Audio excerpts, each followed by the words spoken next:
ಪ್ರೀತಿಯ ವೀಕ್ಷಕರಿಗೆ Shankaranand TV YouTube ವಾಹಿನಿಗೆ ಸ್ವಾಗತ ಸುಸ್ವಾಗತ. ಇವತ್ತಿನ ವಿಡಿಯೋನಲ್ಲಿ ಉಚಿತ ಸಲಹಾ ಶಿಬಿರ ಅಂತ ಹೇಳಿದ್ರೆ ಫ್ರೀ ಕನ್ಸಲ್ಟೇಷನ್ ವಿಭಾಗಕ್ಕೆ ಮತ್ತೊಮ್ಮೆ ತಮ್ಮೆಲ್ಲರಿಗೂ ವಿಶೇಷವಾದಂತಹ ಡೇಟ್ ಅನ್ನ ಅನೌನ್ಸ್ ಮಾಡೋ ಸಲುವಾಗಿ ಈ ವಿಡಿಯೋವನ್ನು ಮಾಡ್ತಾ ಇದ್ದೇವೆ. ವಿಡಿಯೋ ಶುರು ಮಾಡೋಕ್ಕಿಂತ ಮುಂಚಿತವಾಗಿ ಯಾರಾದ್ರೂ ಶಂಕರಾನಂದ ಟಿವಿ ಯೂಟ್ಯೂಬ್ ವಾಹಿನಿಯನ್ನ ಸಬ್ಸ್ಕ್ರೈಬ್ ಮಾಡ್ಕೊಂಡಿಲ್ಲ ಅಂದ್ರೆ ಸಬ್ಸ್ಕ್ರೈಬ್ ಮಾಡ್ಕೊಳ್ಳಿ. ಇನ್ಸ್ಟಾಗ್ರಾಮ್ ಪೇಜ್ ಮತ್ತು ಫೇಸ್ಬುಕ್ ಪೇಜ್ ಅನ್ನ ಫಾಲೋ ಮಾಡ್ತಾ ಇಲ್ಲ ಅಂದ್ರೆ ಫಾಲೋ ಮಾಡಿ. ಅದರಿಂದ ನೆಕ್ಸ್ಟ್ ಅಪ್ಲೋಡ್ ಮಾಡ್ತಕ್ಕಂತಹ ವಿಡಿಯೋಗಳು ನೋಟಿಫಿಕೇಶನ್ ಮುಖಾಂತರ ಬಂದು ತಲುಪತ್ತೆ. ಹೊಸ ಹೊಸ ಮಾಹಿತಿಗಳನ್ನ ತಿಳ್ಕೊಳ್ಳೋದಕ್ಕೆ ಸಾಧ್ಯವಾಗುತ್ತೆ ಅಂತ ಹೇಳ್ತಾ, ತುಂಬಾ ಜನ ಭಕ್ತಾದಿಗಳು ನಮ್ಮನ್ನು ನೋಡೋ ಸಲುವಾಗಿ ತುಂಬಾ ಜನ ಕಾಯ್ತಾ ಇದ್ದಾರೆ.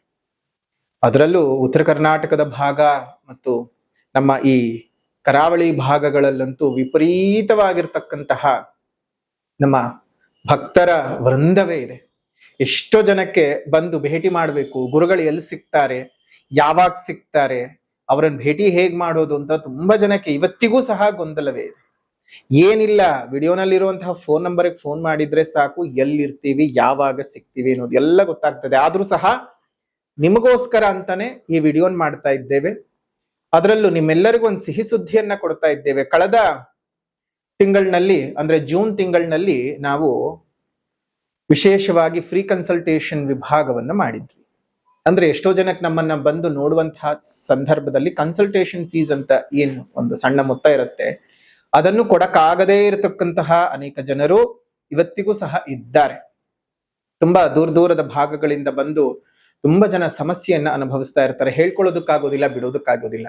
ಹಾಗಾಗಿಯೇ ಕಳೆದ ಬಾರಿ ಮಾಡಿದಂತಹ ಸಂದರ್ಭದಲ್ಲಿ ತುಂಬಾ ಜನ ಅದರ ಅನುಕೂಲವನ್ನು ಪಡ್ಕೊಂಡು ತುಂಬಾ ಜನ ಸಂತೋಷವನ್ನ ವ್ಯಕ್ತಪಡಿಸಿ ತುಂಬಾ ಜನ ಸಂತೋಷದಲ್ಲಿ ಹೋದ್ರು. ಅದೇ ರೀತಿಯಾಗಿ ಪುನಃ ಎಷ್ಟೊಂದು ಜನರ ಬೇಡಿಕೆ, ಗುರುಗಳೇ ನನಗೆ ತುಂಬಾ ತಡವಾಗಿ ಗೊತ್ತಾಯ್ತು ವಿಚಾರ, ಹಾಗಾಗಿ ನಾನು ಬರೋದಕ್ಕೆ ಸಾಧ್ಯವಾಗ್ಲಿಲ್ಲ, ಇನ್ನೊಮ್ಮೆ ಏನಾದ್ರೂ ಅವಕಾಶ ಸಿಗತ್ತಂತ ಆ ದಿನಾಂಕಗಳು ಮುಗಿದ ನಂತರವೂ ಸಹ ತುಂಬಾ ಜನ ಕೇಳ್ತಾ ಇದ್ರು.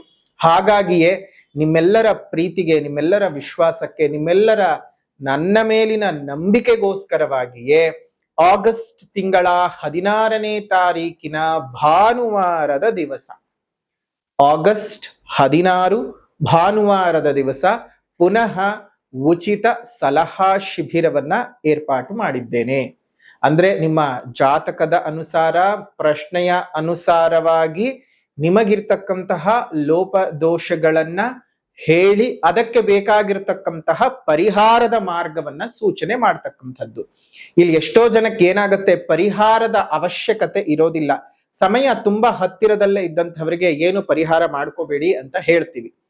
ಏನಾದ್ರೂ ತುಂಬಾ ದೂರದಲ್ಲಿದೆ ಅಥವಾ ಪರಿಹಾರ ಆಗಲೇಬೇಕು ಅನ್ನುವಂತಹ ವಿಚಾರಗಳಿದ್ದ ಸಂದರ್ಭಕ್ಕೆ ಮಾತ್ರ ಅದಕ್ಕೆ ಸಪರೇಟ್ ಆಗಿರ್ತಕ್ಕಂತಹ ಚಾರ್ಜ್ಗಳಿರುತ್ತೆ. ನಿಮ್ಮ ಶಕ್ತಿಯಾನುಸಾರ ಬೇಕಾದ್ರೆ ಮಾಡ್ಕೊಳ್ಬಹುದು ಅಥವಾ ಹೇಳುವಂತಹ ಮಾತುಗಳನ್ನ ಅನುಸರಿಸಿಕೊಂಡು ನಿಮ್ಮ ಬದುಕಿನಲ್ಲಿ ಬದಲಾವಣೆಯನ್ನ ತಗೊಂಡು ಬರಬಹುದು. ಹಾಗಾಗಿ ಫ್ರೀ ಕನ್ಸಲ್ಟೇಷನ್ ನ ಪುನಃ ಇದೇ ತಿಂಗಳ 16ನೇ ತಾರೀಕು ಭಾನುವಾರದ ದಿವಸ ಇಟ್ಕೊಳ್ಳಲಾಗಿದೆ. ಅದು ಸಮಯ ಬೆಳಗ್ಗೆ 11 ಗಂಟೆಯಿಂದ ಮಧ್ಯಾಹ್ನ 3 ಗಂಟೆವರೆಗೂ ಮಾತ್ರ. ಯಾಕೆ ಅಂತ ಹೇಳಿದ್ರೆ 3 ಗಂಟೆ ಮೇಲ್ ಬಂದ್ರೆ ಖಂಡಿತವಾಗಿಯೂ ಕಷ್ಟವಾಗ್ತದೆ. ಯಾಕಂದ್ರೆ ನಮ್ಮ ನೆಕ್ಸ್ಟ್ ಪೂಜಾ ಅನುಷ್ಠಾನಗಳಿಗೆಲ್ಲ 3 ಗಂಟೆಗೆ ಅಂದ್ರೆ 3 ಗಂಟೆಗೆ ನಾವು ಎದ್ದು ಹೋಗೋಕ್ಕಂತೂ ಸಾಧ್ಯ ಆಗುದಿಲ್ಲ. ಮತ್ತೆ ಜನಗಳನ್ನೆಲ್ಲ ಬಂದಿರುವಂತವ್ರನ್ನೆಲ್ಲರನ್ನು ಪೂರ್ತ ನೋಡಿಯೇ ನಾವು ಹೋಗ್ಬೇಕಾಗ್ತದೆ. ಹಾಗಾಗಿಯೇ 3 ಗಂಟೆವರೆಗೂ ಒಳಗಡೆ ಯಾರ್ಯಾರು ಬರ್ತಾರೆ ಅವರೆಲ್ಲರಿಗೂ ಸಹ ಅವಕಾಶಗಳಿರುತ್ತೆ.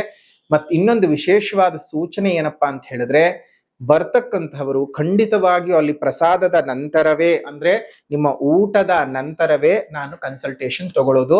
ಬಂದಂತಹವ್ರು ಕಡೆ ಪಕ್ಷ ನಮ್ಮ ಮಠದಲ್ಲಿ ಆಶ್ರಮದಲ್ಲಿ ಸ್ವಲ್ಪ ಮಟ್ಟದ ಪ್ರಸಾದ ಸ್ವೀಕಾರ ಮಾಡಿದ್ಮೇಲೆನೆ ನಮ್ಮ ಮುಂದೆ ಬರ್ಬೇಕು. ಅದನ್ನ ಬಿಟ್ಟು ಹಾಗೆ ಬಂದು ನಾವು ಹೊರಗಡೆ ಹೋಟೆಲ್ ನಲ್ಲಿ ತಿನ್ಕೊಂಡ್ ಬಂದಿದ್ದೀವಿ, ಇನ್ನೊಂದ್ ಕಡೆ ತಿನ್ಕೊಂಡ್ ಬಂದಿದ್ದೀವಿ, ಅದೆಲ್ಲ ಕೇಳಿದ್ರೆ ಖಂಡಿತವಾಗಿಯೂ ನಾವಂತವ್ರನ್ನ ಕ್ಷಮಿಸೋದಿಲ್ಲ. ನಿಮಗೋಸ್ಕರ ಅಂತಾನೆ ನಾವೇ ಸ್ವತಃ ತಯಾರು ಮಾಡಿ ಇಟ್ಟಿರ್ತೀವಿ. ಎಷ್ಟೊಂದ್ ಜನ ಹೋದ್ಸಲ ಬಂದಾಗ ಎಲ್ಲರಿಗೂ ಎಷ್ಟೊಂದ್ ಜನಕ್ಕೆ ಹಾಗೆ ಆಗಿತ್ತು. ನಿಮಗೋಸ್ಕರ ಅಂತಲೇ ನಾವು ತಯಾರು ಮಾಡಿ ಇಡೋದಲ್ವಾ. ನನ್ನ ಮಕ್ಕಳು ಬರ್ತಾರೆ, ನನ್ನ ಭಕ್ತರು ಬರ್ತಾರೆ, ಹಸ್ಕೊಂಡು ಬಂದಿರ್ತಾರೆ.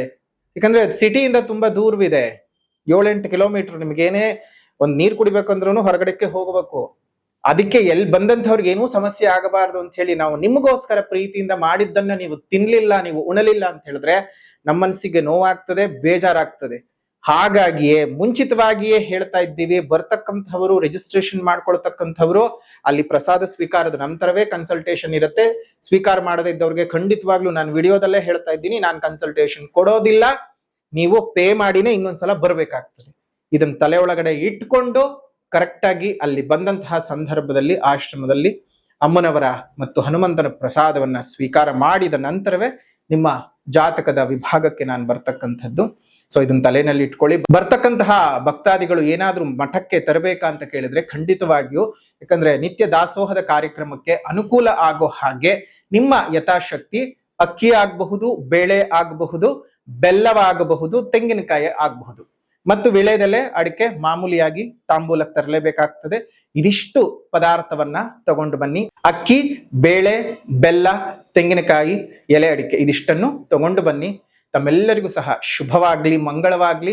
16ನೇ ತಾರೀಕು ತಾವೆಲ್ಲರೂ ಶ್ರೀಮಠಕ್ಕೆ ಬರೋದು ಮರಿಬೇಡಿ. ಮೈಸೂರು ಜಿಲ್ಲೆ ನಂಜನಗೂಡು ತಾಲೂಕು ಹರತಲೆ ಗ್ರಾಮದ ಹರತಲೆ ನಿರ್ಗುಣಾದ್ವೈತ ಮಠಕ್ಕೆ ಬರ್ತಕ್ಕಂತಹ ಭಕ್ತಾದಿಗಳು ತಮ್ಮ ಒಬ್ಬರ ಬಗ್ಗೆ ಜಾತಕನ್ ಕೇಳ್ಬಹುದು. ಕೆಲವೊಬ್ರೆ ಲಾಸ್ಟ್ ಟೈಮ್ ಏನ್ ಮಾಡಿದ್ರಿ ಅಂದ್ರೆ ಆ ಪಕ್ಕದ ಮನೆಯವ್ರದನ್ನು ಹೆಸರು ಬರ್ಕೊಂಡು ಬಂದು ಅವರದನ್ನು ಕೇಳ್ತೀನಿ ಅಂತ ಬರ್ತೀರಿ.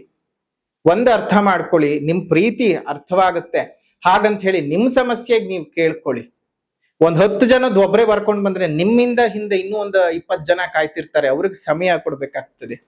ಸೀಮಿತ ಅವಧಿ ಒಳಗಡೆನೆ ನಿಮ್ ಬದುಕನ್ನ ಮಾತ್ರ ನೀವು ಬದಲಾವಣೆ ಮಾಡ್ಕೊಳ್ಳೋದಕ್ ಬನ್ನಿ. ಪಕ್ಕದ ಮನೆಯವ್ರದ್ದು ಇನ್ನೊಬ್ರ ಜೀವನದ ಬಗ್ಗೆ ಕೇಳೋದಕ್ ಅಲ್ಲ. ಯಾರು ಬರ್ತೀರಿ ಅವರ ಬಗ್ಗೆಗಿನ 5 ಪ್ರಶ್ನೆಗಳಿಗೆ ಅವಕಾಶವಿರ್ತದೆ.